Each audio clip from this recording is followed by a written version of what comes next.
Welcome to Lovins Reads Lovecraft 4. Oh boy, I'm excited to read the introduction. Alright. H.P. Lovecraft would have been as surprised as... Take two.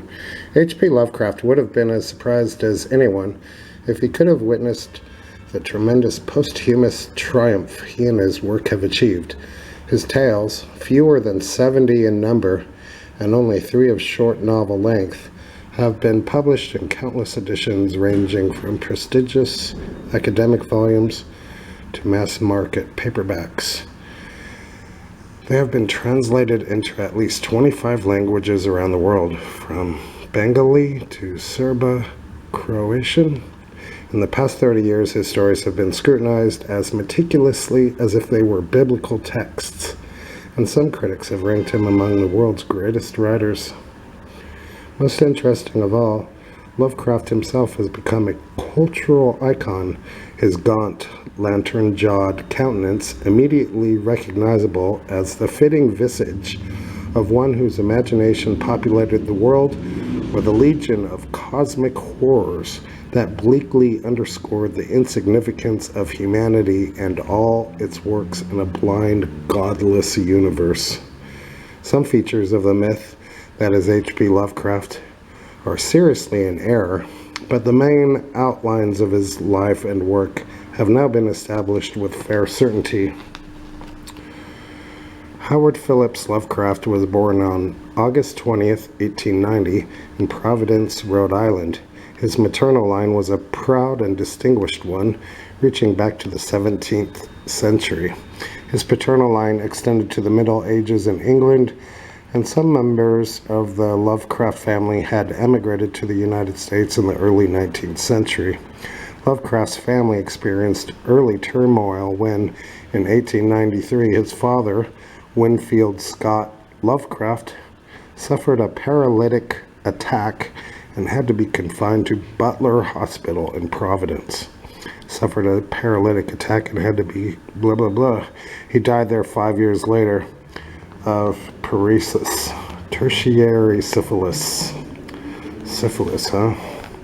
Traumatized, Lovecraft's mother, Sarah Susan Phillips Lovecraft, returned to the family home and, in her treatment of her only son, alternated between overprotectiveness and a curious emotional distance. Lovecraft, for his part, found in his grandfather, the wealthy industrialist Whipple Phillips, an admirable replacement for his father. He engaged in literary and scientific pursuits with a particular enthusiasm for chemistry and astronomy from an early age, making up for very spotty formal schooling at the Slater Avenue School and Hope Street High School.